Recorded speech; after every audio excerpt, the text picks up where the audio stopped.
আমি লজ্জিত আমি পশ্চিমবঙ্গে বসবাস করি। এটা যেমন আমার ভাবতেও লজ্জা বোধ হয়, তেমন বলতেও লজ্জা বোধ হয়। প্রথমত, চিকিৎসা ব্যবস্থা ভালো না। দ্বিতীয়ত, এডুকেশনাল সিস্টেম ভালো না।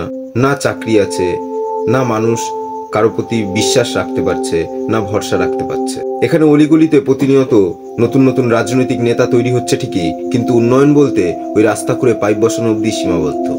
এডুকেশনাল সিস্টেম বলতে সমস্ত স্কুল কলেজগুলো প্রাইভেটাইজেশন, যেখানে গরিব মানুষের তো ক্ষমতাই নেই পড়ানোর এবং মধ্যবিত্তরা হিমশিম খায়। স্বল্প কিছু সংখ্যক মানুষ তাদের ছেলেমেয়েকে সেসব জায়গায় পড়াতে পারছে মোটা অঙ্কের টাকার বিনিময়ে। আর গরিব ছেলেমেয়ের জন্য যে স্কুল কলেজগুলো সরকারি রয়েছে তাতে ওই ক অক্ষর গোমাংসুর মতো অবস্থা।